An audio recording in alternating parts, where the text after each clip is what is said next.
사도행전 2장입니다. 사도행전 2장. 사도행전 2장 32절에서 47절까지 말씀입니다. 사도행전 2장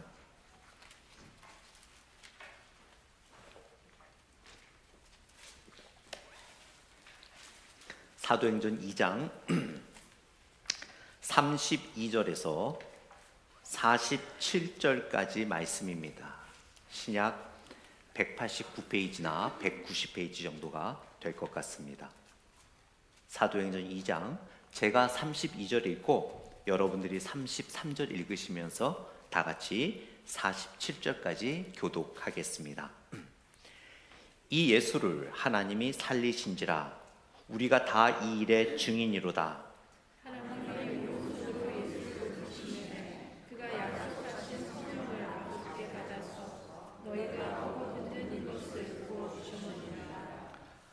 다윗은 하늘에 올라가지 못하였으나 친히 말하여 이르되 주께서 내 주에게 말씀하시기를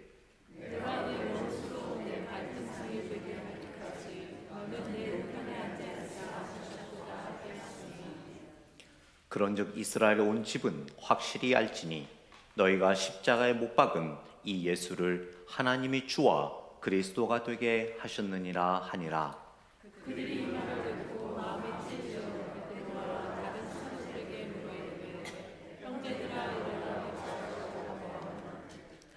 베드로가 이르되 너희가 회개하여 각각 예수 그리스도의 이름으로 세례를 받고 죄 사함을 받으라.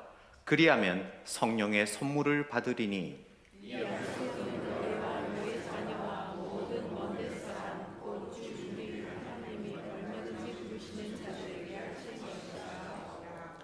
또 여러 말로 확증하며 권하여 이르되 너희가 이 패역한 세대에서 구원을 받으라 하니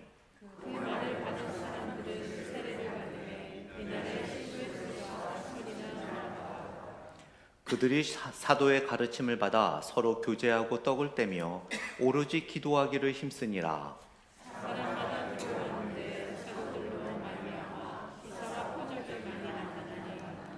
믿는 사람이 다 함께 있어 모든 물건을 서로 통용하고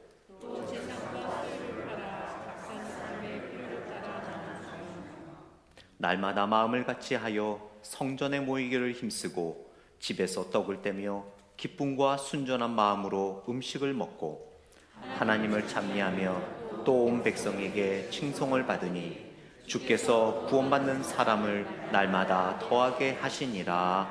아멘. 잠시 기도하고 하나님의 말씀 나누겠습니다. 하나님 아버지 감사합니다. 이 시간 하나님께서 우리에게 말씀해 주시는 시간입니다.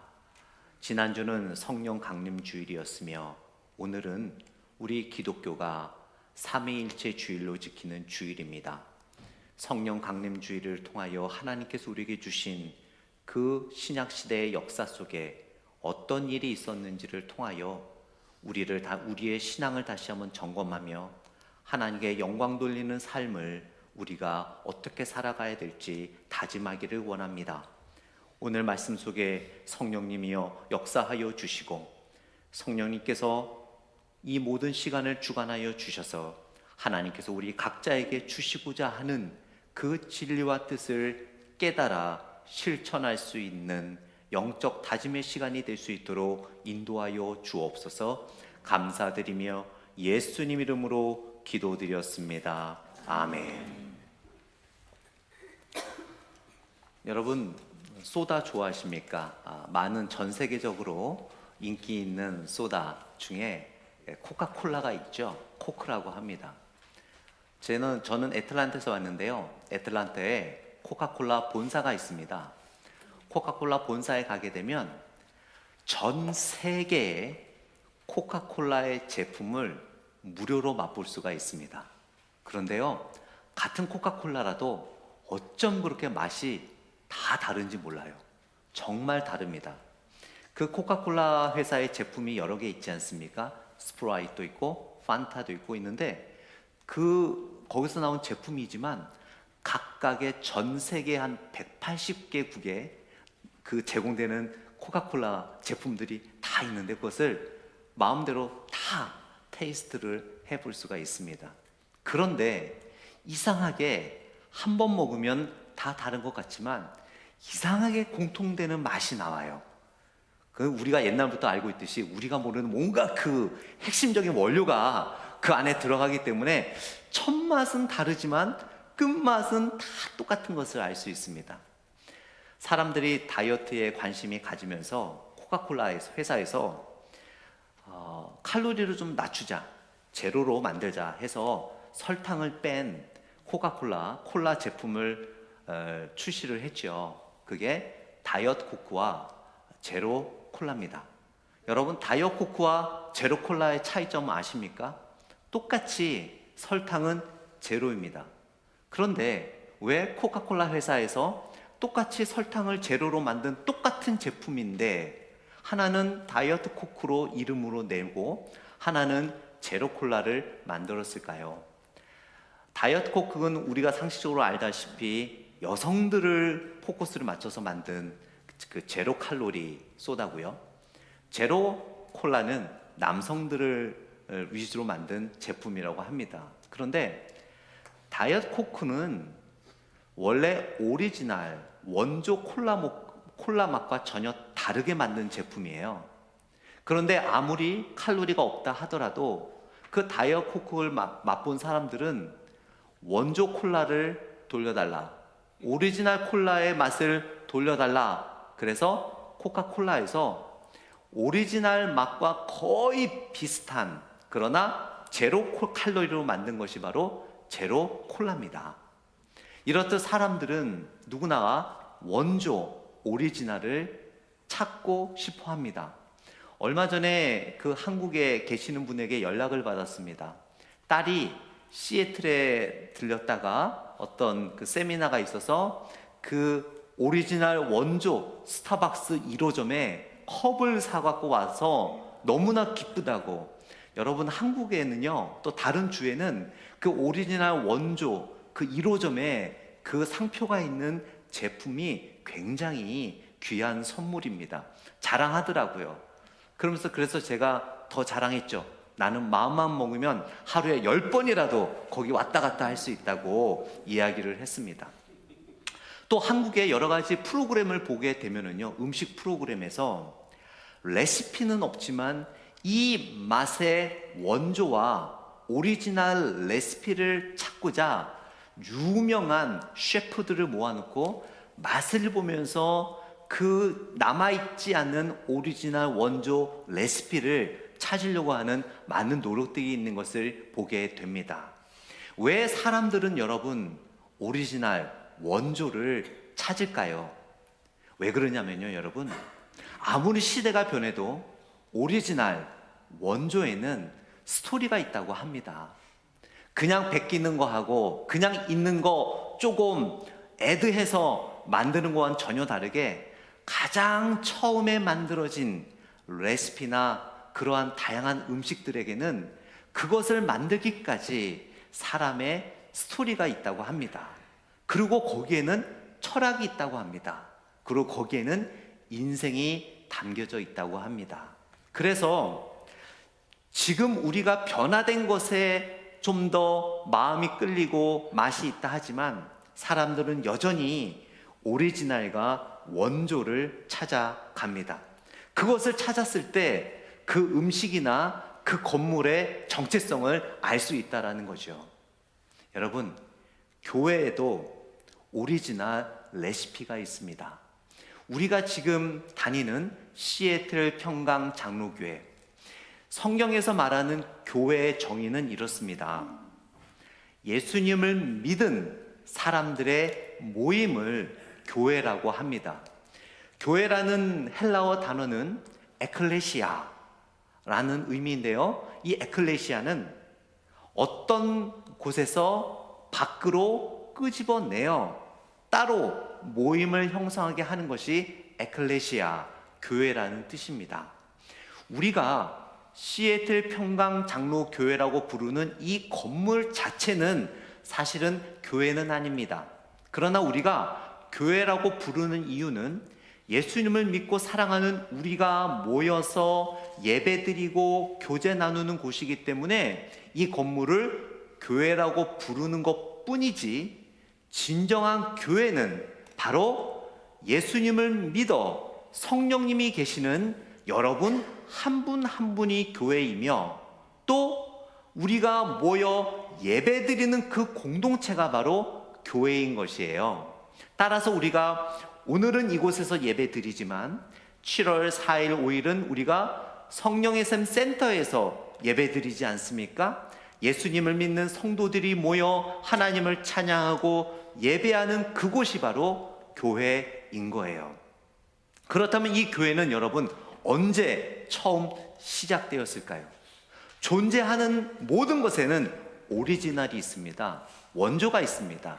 바로 성령님께서 오신 성령 강림하셨을 때에 바로 교회가 처음 시작된 것이에요.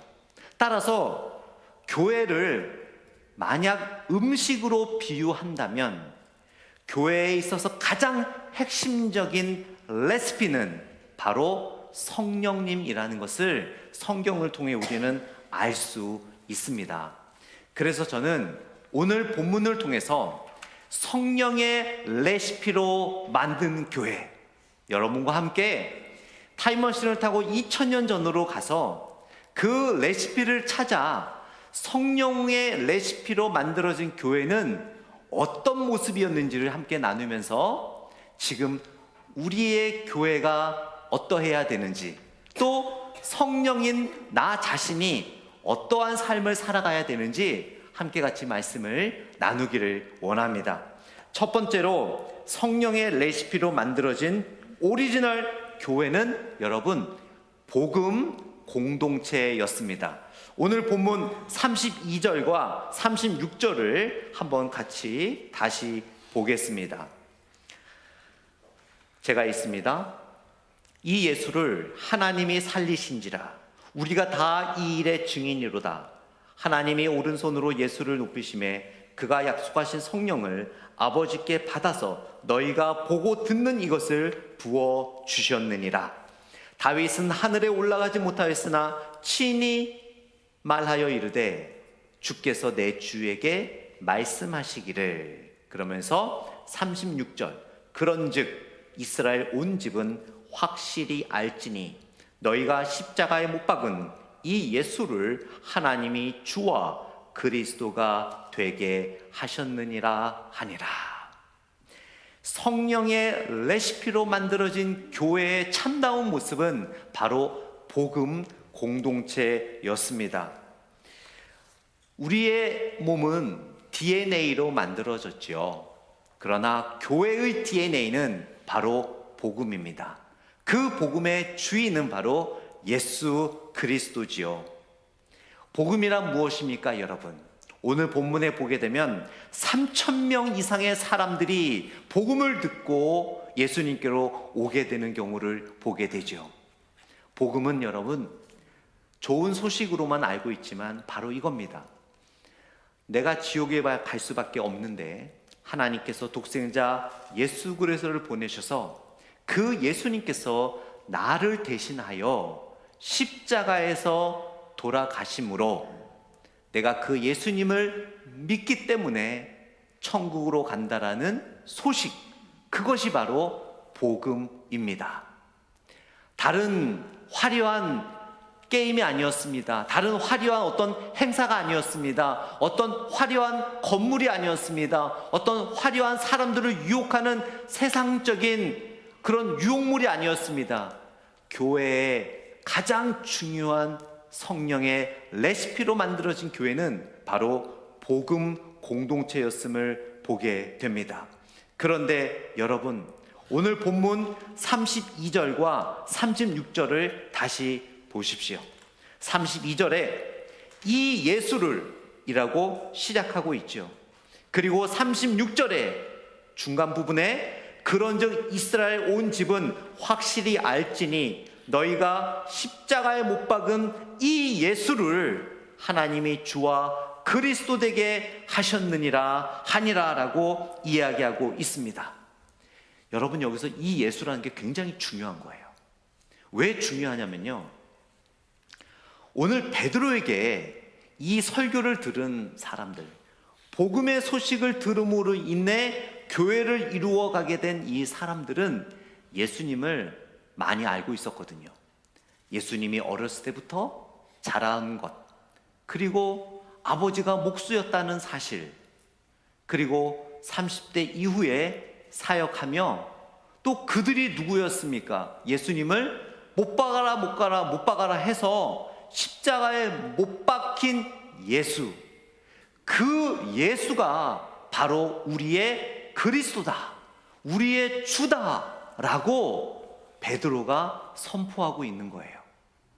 베드로가 이 예수를 강조한 것은요, 바로 내가 여러분들에게 선포하는 예수는 다른 예수가 아닙니다. 나의 상상 속, 또 다른 우상 속에 있는 그 인물이 아니고, 많은 이방 나라 사람들이 섬기는 그 예수가 아니라 바로 우리를 위하여 십자가에 돌아가신 그 예수, 이 예수가 바로 우리의 주인이십니다, 우리의 그리스도이십니다라고 베드로가 선포하고 있는 거예요. 여러분이 시애틀 평강 장로교회 교회인이십니까? 예수님을 믿는 하나님의 백성이십니까? 그렇다면 무엇보다도 바로 복음이 여러분 안에 확실하게 있어야 될 줄 믿습니다. 그 복음의 주인공은 누구입니까? 바로 그 예수, 나를 위하여 십자가에 못 박혀 돌아가신 그 예수라고 베드로는 분명하게 선포하고 있는 것을 보게 됩니다.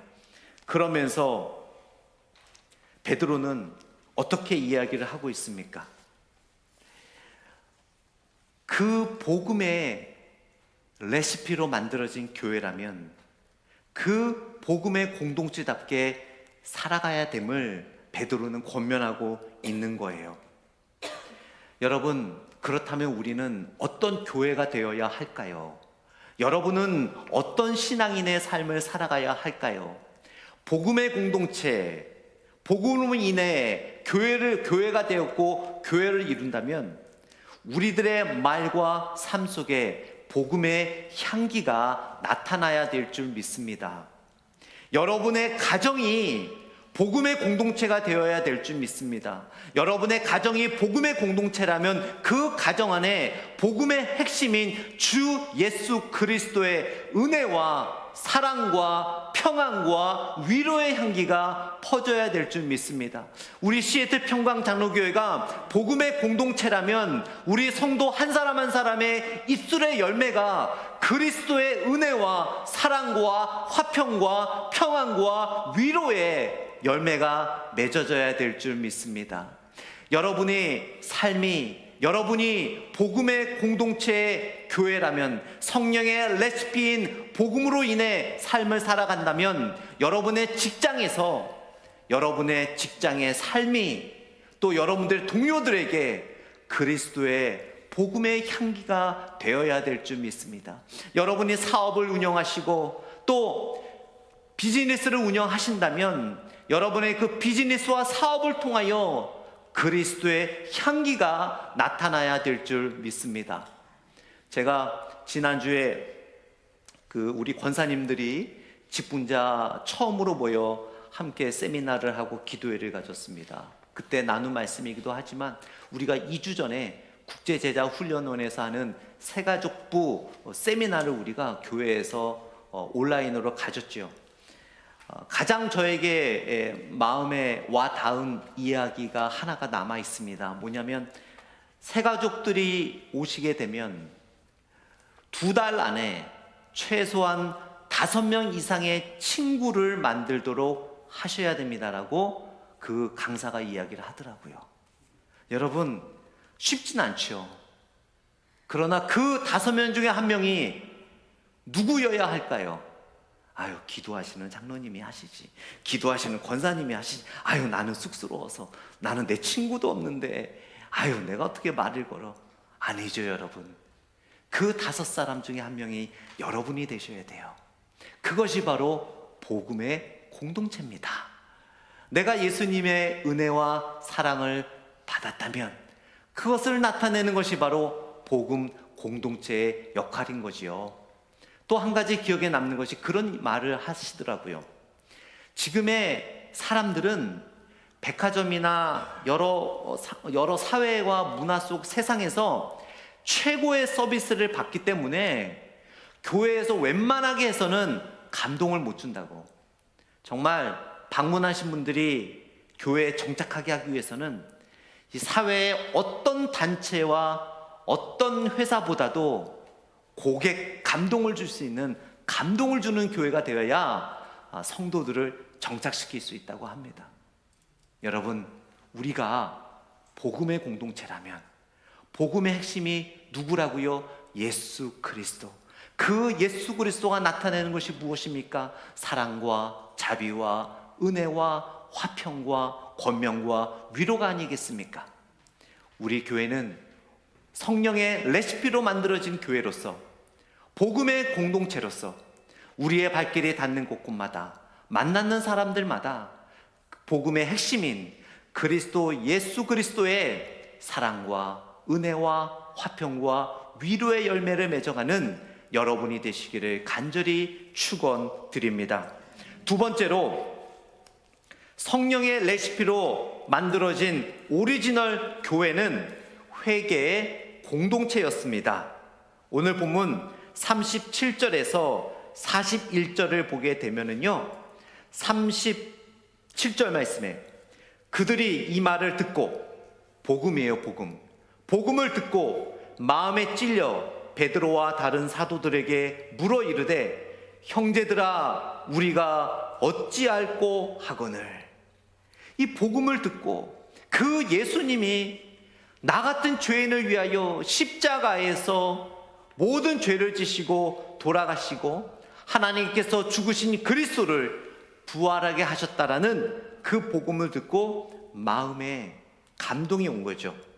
그거를 통해 베드로에게 묻는 거예요. 형제들아, 우리가 어찌할꼬. 그때 베드로가 38절 말씀에 너희가 회개하여 각각 예수 그리스도의 이름으로 세례를 받고 죄 사함을 받으라. 그리하면 성령의 선물을 받으니라. 그러면서 41절에 그 말을 받은 사람들은 회개하고 그 다음에 세례를 받고 이날에 신도의 수가 3,000이나 더 했다라고 합니다.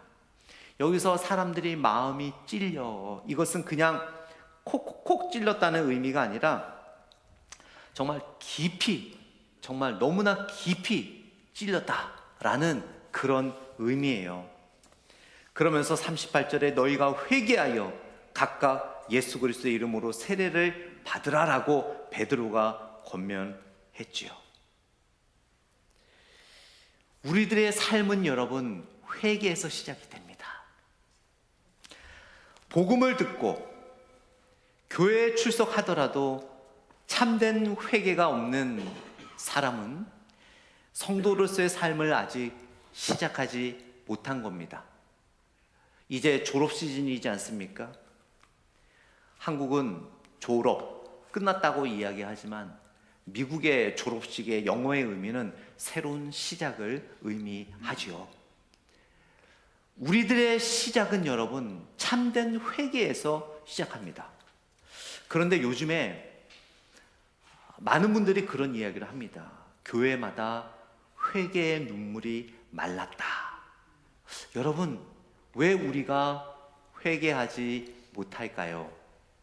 그만큼 과거보다 우리가 너무나 거룩하고 너무나 성결한 삶을 더 살기 때문에 회개의 눈물이 마른 것일까요? 아니면 우리가 회개하는 참된 마음을 잃어버린 것은 아닐까요? 왜 회개하지 못할까요? 참된 교회의 모습은 회개하는 교회인데 왜 현대 교회는 건물이 커져가고 모든 시스템을 현대화해 가면서 왜 회개의 눈물은 말라가고 있을까요? 그것은 바로 우리 자신이 하나님 말씀 앞에 겸손하지 못한 것이 아닐까 싶습니다. 이 세계는 성공과 자신감으로 가득 차 있죠. 항상 떳떳해야 한다. 실수하더라도 절대로 쏘리하지 마라. 특히 미국에서 여러분 그러지 않습니까? 제가 이제 그 목회를 하면서 성도님들이 교통사고로 나거나 그러면 변호사를 만나 통역을 해드리고 할 때 변호사가 꼭 하는 말이 있어요. 절대 너 잘못이라고 말하지 마라. 절대 쏘리라고 하지도 말고, 절대로 it's my fault라고 하지 말고, 내가 다 알아서 할 테니까 네가 잘못을 했든 안 했든 그거는 다 재판장에서 판단이 나니까 절대로 말하지 말라라고 합니다. 그러면서 세상은 또한 그런 사고뿐만 아니라 어떻습니까? 뻔뻔해야 된다라고 이야기하잖아요. 자신감이 넘쳐라. 할 줄 몰라도 하는 척하고 뭐든지 뻔뻔하고 자신감 있게 나가야 된다라고 가르치지 않습니까? 그러나 여러분, 하나님 앞에서 우리는 겸손해야 돼요. 하나님 앞에서 우리는 작은 것 하나라도 눈물 흘리며 하나님 앞에 잘못을 고백해야 될 줄 믿습니다. 우리가 알고 지은 죄, 모르고 지은 죄 너무나 많이 있지 않습니까? 세상은 우리들에게 뻔뻔해져라, 자신감을 가져라, 절대 쏘리라고 얘기하지 마라 하지만 여러분, 세상 사람들은 속일 수 있어도 우리는 하나님을 속일 수는 없어요. 모든 걸 다 아시는 하나님 앞에 우리는 더욱 겸손해져야 될 줄 믿습니다. 마치 어린아이처럼 세상에서는 우리가 고개를 숙이고 쏘리하는 순간 사람들이 우리를 짓밟을 수도 있지만, 하나님 앞에 우리가 쏘리하고 고개 숙이는 순간 하나님은 하나님의 오른손으로 여러분의 얼굴을 들으세요. 시편에 보게 되면 하나님께서 눈물을 흘리며 회개하는 자의 얼굴을 들어주신다는 이야기가 있어요. 그 시편에서 여러분, 얼굴을 들어준다라는 의미는 승리한다는 의미예요. 성공한다는 의미입니다. 세상은 우리가 잘못했다고 하고 우리가 미안하다고 하고 내 실수라고 하면 우리를 짓밟지만, 하나님 앞에 작은 것이라도 눈물을 흘리며 고백할 때 하나님은 여러분들을 높여주세요. 하나님은 여러분의 그 문제를 해결해 주십니다. 하나님은 여러분을 굳건하게 다시 세워주세요. 그것을 믿는 자만이 하나님 앞에 진심으로 눈물을 흘리며 회개할 수 있는 거예요. 성령의 레시피로 이루어진 교회는 회개하는 교회입니다. 우리 시애틀 평강장로교회는 기쁨과 즐거움이 넘치는 것만큼 간절한 회개의 눈물이 넘치는 교회가 되기를 원합니다. 그것이 바로 이 시대에 하나님께서 찾으시는 원조, 오리지널 교회의 모습임을 기억하시기 바랍니다. 마지막 세 번째로, 성령의 레시피로 만들어진 오리지널 교회는 나눔 공동체였습니다. 오늘 본문 42절에서 47절까지 한번 보겠습니다. 그들의 사도의 가르침을 받아 서로 교제하고 떡을 떼며 오로지 기도하기를 힘쓰니라. 우리 46절, 47절을 여러분이 한 목소리로 읽어주세요. 시작.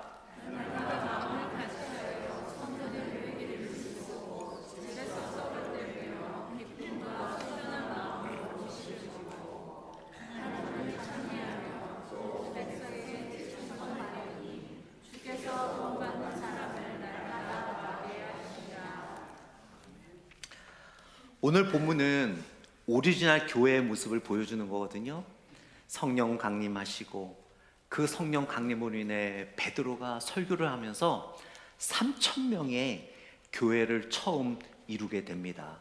그 전에 120명의 제자들이 다락방에 모여 기도를 하며 오순절 성령 강림을 받고 이제 교회가 시작되고, 바로 이어 오늘 본문의 이야기가 나오면서 3,000명이 교회를 이루게 되는 거예요.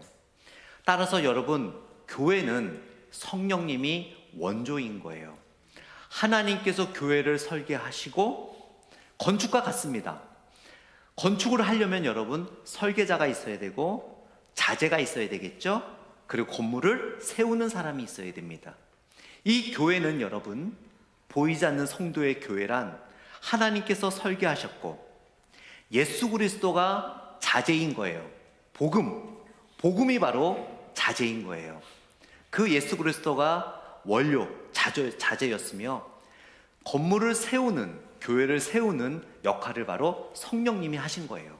그래서 우리 기독교에서 조직신학적으로 교회의 시작은 바로 성령님이 강림하신 그때, 오순절 강림 때에 교회가 시작되었다라고 이야기를 하는 것입니다.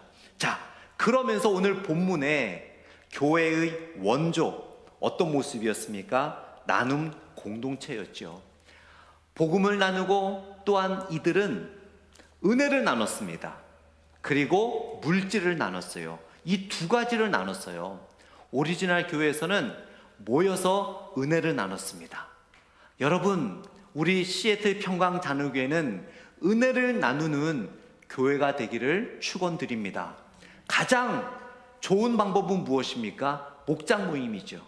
제가 부임하면서 계속해서 목장 모임을 강조하고 우리 목자들을 세우고 진행해 가고 있습니다.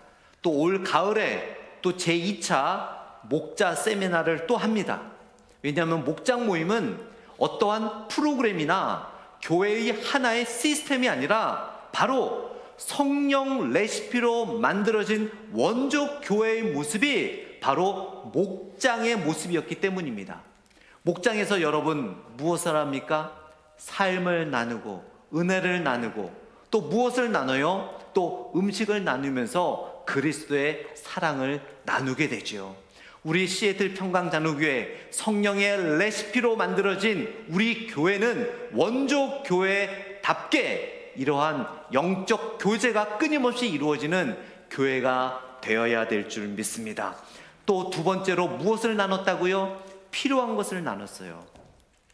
초대교회 때는 많은 사람들이 이 예루살렘에만 있는 사람들이 아니라 타 지방에서 복음을 듣고 좀 더 말씀을 배우고자 예루살렘 교회로 모였어요. 그런데 그때는 차도 없고 비행기도 없고 뭐 1박 2일로 왔다가 금방 배우고 갈 수 있는 그런 트랜스포테이션이 뭐 없기 때문에 오면은 한 달, 6개월, 1년씩 예루살렘에 머물면서 하나님의 말씀을 배워 다시 그 지역에 가서 말씀을 가르쳐야 됐어요. 그러기 위해서 여러분, 예를 들어 직장을 다닌다면 6개월, 1년을 휴가 낼 수가 있습니까? 없지요. 또 어떤 뭐 비즈니스를 하더라도 그 6개월, 1년을 잠시 쉽니다. I will back. 그렇게 할 수는 없는 거예요. 그래서 어떻게 했어요? 그 당시를 쉽게 표현드리자면 가게 문을 닫고 직장에 사표 내고 예루살렘 교회로 모이는 거예요. 너무나 예수님을 믿는 사람들은 가난했습니다. 물론 먹을 것도 없고요. 입을 옷도 챙겨오지 못해요.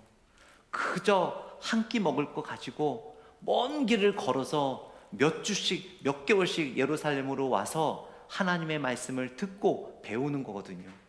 그들이 잘 데가 없고 먹을 것이 없고 또 입을 것이 없기 때문에 어떻게 했습니까? 예루살렘 교인들이 모여서 함께 나누는 그런 삶을 살았죠. 그리고 그것뿐만 아닙니다.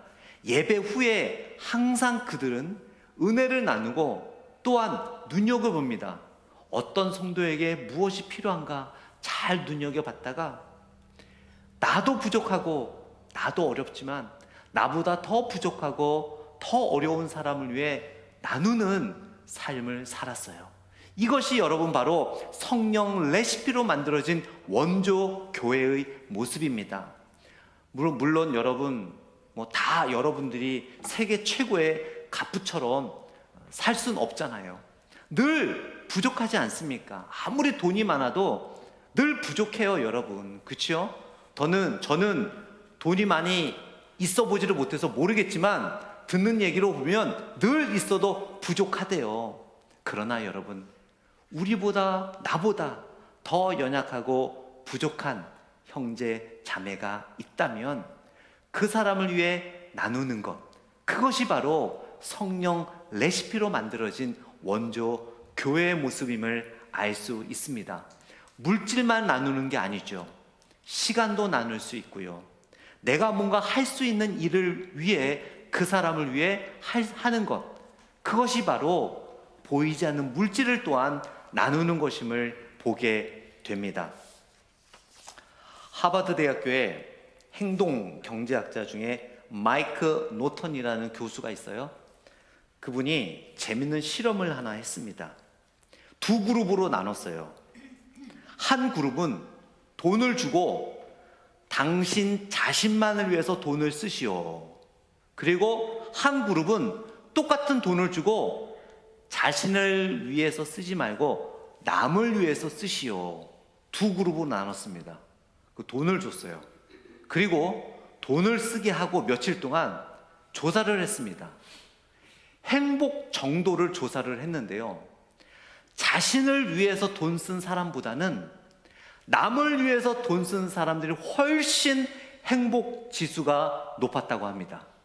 그래서 신기한데, 혹시 이게 미국에서만 그런 거 아닌가 해서 우간다에도, 인도네시아도, 아프리카 다른 가난한 나라에도 많이 주지 않고 똑같이 주면서 실험을 했다고 합니다. 전 세계적으로 똑같은 결과가 나왔다고 합니다. 내 자신을 위해 쓴 것보다는 남을 위해 쓴 그룹이 훨씬 더 행복 지수가 높게 나왔다라는 결과를 얻었습니다. 여러분, 하나님께서는 어떤 분에게는 물질을 주셨을 수도 있지만 어떤 분에게는 어떤 지혜를, 또 어떤 도움을 줄 수 있는 손길을, 또 시간을, 많은 것들을 하나님께서는 우리에게 주셨어요.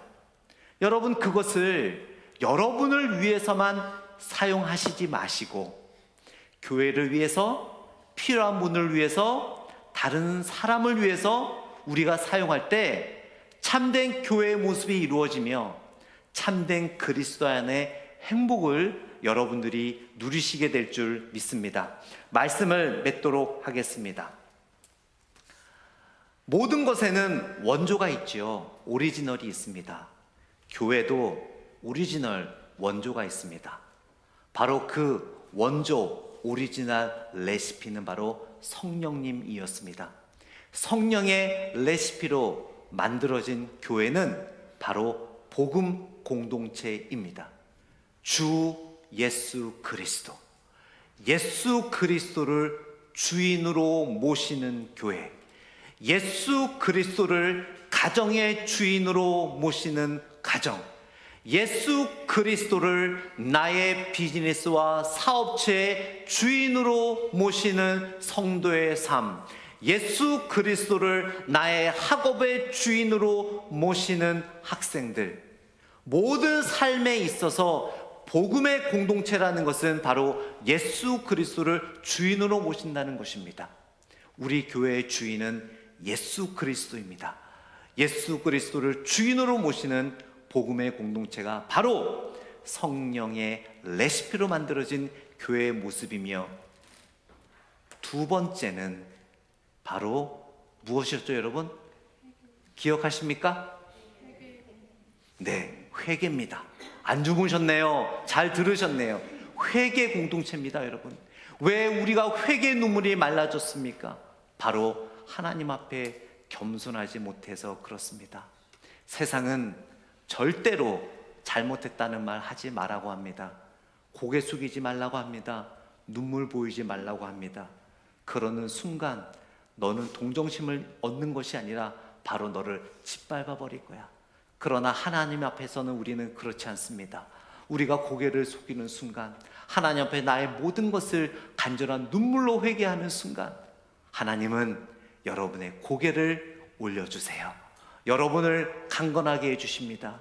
여러분을 더욱 강하게 해주십니다. 여러분의 길을 열어주실 것입니다. 마지막, 성령의 레시피로 만들어진 교회는 어떤 교회라고요? 나눔의 공동체입니다. 은혜를 나누십시오. 또한 여러분들이 나눌 수 있는 재능을 나누십시오. 시간을 나누십시오. 물질을 나눌 수 있다면 물질을 나누십시오. 그것이 바로 교회입니다. 그렇게 했을 때 오늘 본문에 보니까 교회가 어떻게 됐습니까? 3,000명이 모였다고 합니다. 그 3,000명이 모여서 거기서 머문 곳이 아니라 다 지역으로 흩어졌어요. 여러분, 로마서에 보게 되면 로마서는 바울이 로마 교회를 위해 쓴 편지입니다.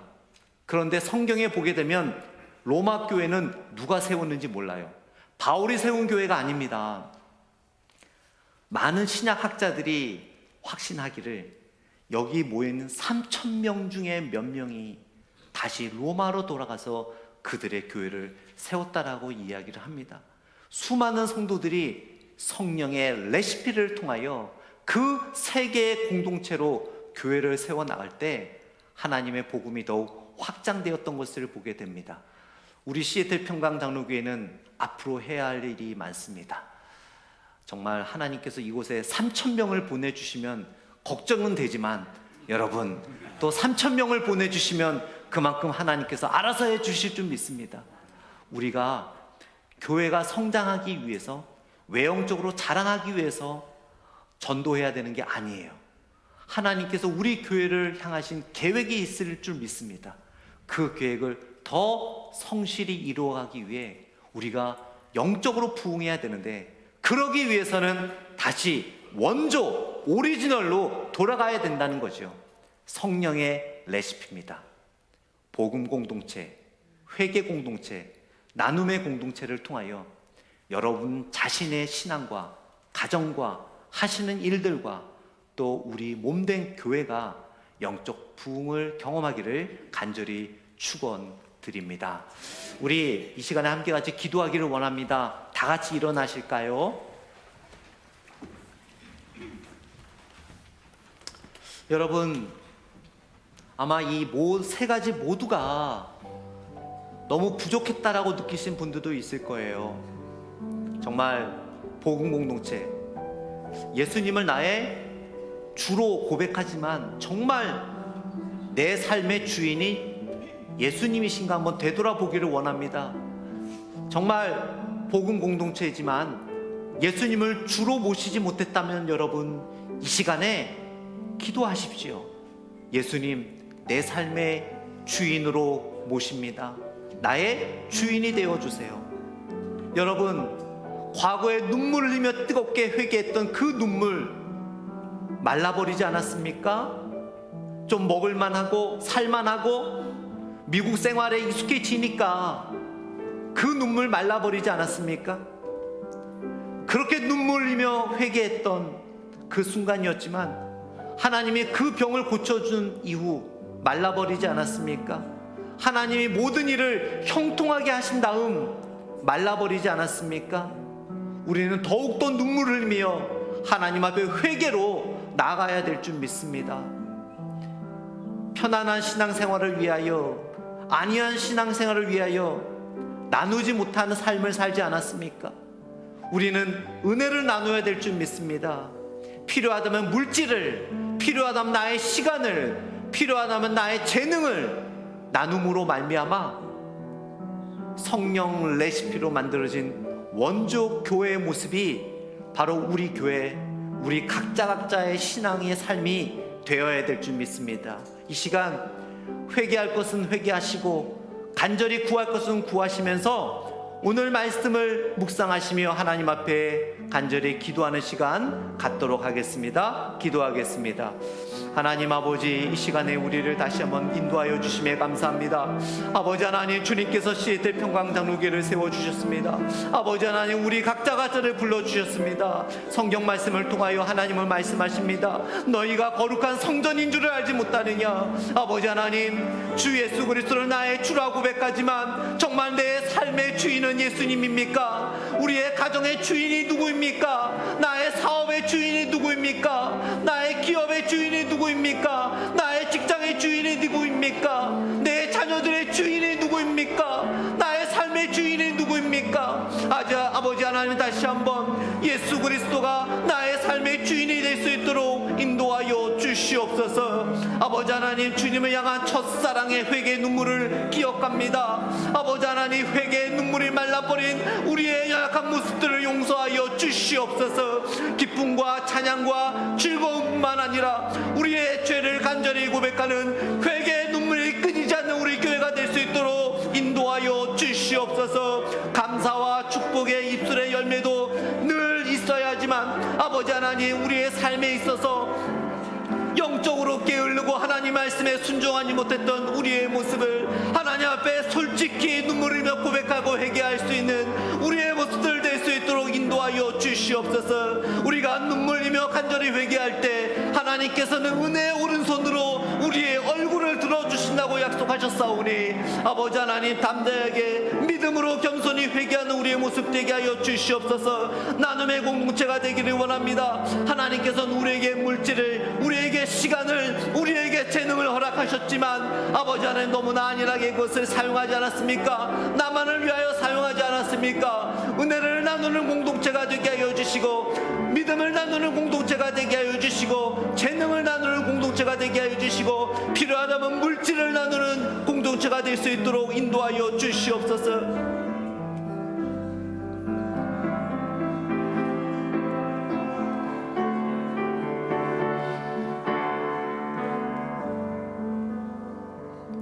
하나님 아버지, 감사합니다. 44년의 교회의 역사가 있지만